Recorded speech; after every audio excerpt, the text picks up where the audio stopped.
Nearly 5 million people a year visited a building that wasn't finished.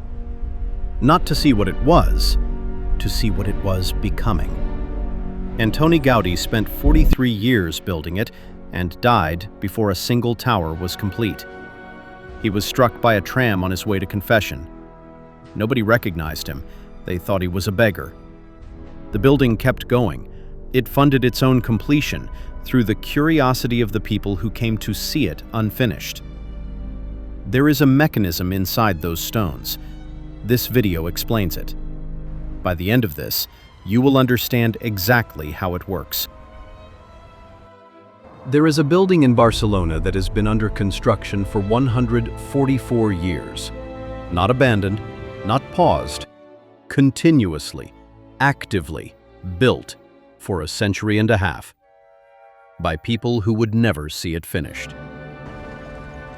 The foundation stone went into the ground on March 19, 1882.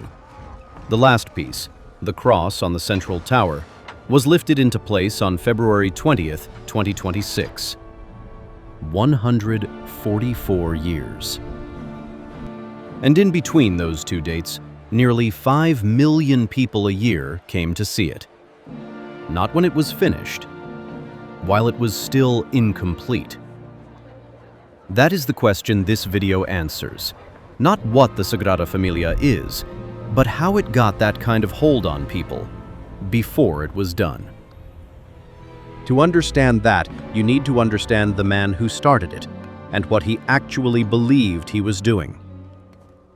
Antoni Gaudi took over the project in 1883 at the age of 30. The original architect had planned a conventional Gothic revival church. Gaudi looked at those plans and started again from scratch. He wasn't interested in reproducing what other architects had done. He was interested in what nature had already solved and how those solutions could become a building. His columns branch like trees. His arches follow the geometry of hanging chains, the most efficient load-bearing curve in physics. His facades are covered not in decoration, but in the forms of seeds, bones, honeycombs, shells. He believed God was the original architect, and he believed that the closest a human being could get to understanding God was by looking very carefully at what God had already made. He didn't design the Sagrada Familia as a monument. He designed it as a lesson, one you could only receive by standing inside it. Here is where it gets interesting. Gaudi worked on the Sagrada Familia for 43 years.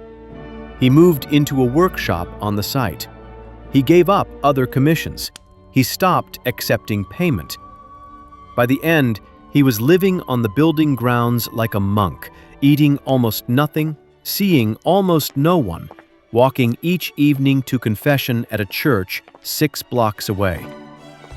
In November 1925, one tower was completed, the Tower of Bernabé. It was the only tower Gaudi would ever see finished, and he died 7 months later. On the evening of the 7th of June 1926, he was crossing the Gran Via on his way to confession. A tram came from one direction. He stepped back. A second tram came from the other. He fell. No one helped him. His clothes were threadbare. He had no identification. People looked at the old man on the ground and walked past. They thought he was a beggar. The most famous architect in Barcelona, lying in the street, unrecognized. He died 3 days later, buried in the crypt of the unfinished building. Now the question becomes sharper. He left no complete blueprints. What drawings existed were destroyed in 1936, when anarchists burned his workshop during the Spanish Civil War. The builders were left with fragments, photographs, partial casts, the memory of people who had worked alongside him, and they kept building. This is the key, the piece most people miss. The construction never stopped. Because the construction was being paid for, not by any government, not by the Catholic Church, but by the people who came to see it. Ticket revenue. All of it.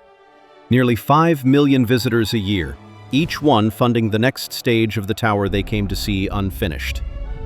The building was completing itself through the curiosity it generated. But that still doesn't answer the deeper question. Why did people keep coming to something they couldn't fully see? Most buildings draw visitors when they're finished.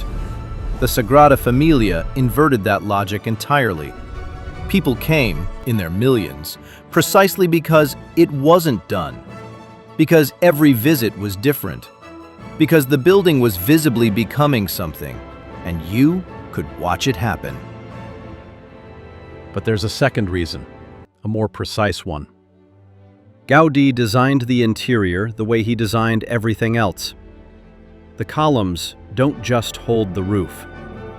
They filter light the way a forest canopy does, breaking it, scattering it, turning stone into something that breathes. Stand inside the Sagrada Familia on a clear afternoon, and the light coming through those windows doesn't illuminate the space, it inhabits it. You cannot photograph that. You can try, and the photograph will show you a beautiful room. But the photograph cannot give you the sensation of standing inside a forest made of stone, with color moving across your hands. Gaudi knew this. He designed it on purpose. He built something that could only be understood by being there, which meant the only way to transmit it was to make people come. And then, he gave them a voice to guide them through it. The audio guide available at the Sagrada Familia today exists in 19 languages. The 2026 version includes augmented reality. You point your phone at a column and see inside the construction process. But the core of it has always been the same thing. It doesn't describe what you're looking at. It tells you what Gaudi was thinking when he designed it. The difference matters. One gives you information. The other gives you access to a mind that died 100 years ago, still explaining itself through stone. That is why people kept coming before it was finished. The building was always talking. Most visitors just needed something to translate. On June 10, 2026, exactly 100 years after Gaudi died on that street, Pope Leo XIV stood inside the completed tower and blessed it. 120,000 people gathered outside. The Tower of Jesus Christ stands at 172.5 meters, the tallest church in the world. And, finally, the silhouette Gaudi drew is the silhouette above Barcelona. Here is what that means. All those visitors, the nearly 5 million a year who came before it was done, they didn't just witness the construction, they paid for it. Every ticket, every audio guide, every return visit. Gaudi built something that needed you to finish it. Not your hands, your presence. The building required witnesses, and the witnesses funded the ending. That is the mechanism. That is what he built into the stones. Now you can explain it to anyone. If you want to understand how one man's vision survives beyond his death, how ideas get built into objects that outlast the people who made them, the story of Gaudi is not the only example. That question has an answer in a lot of places. The next one is right here.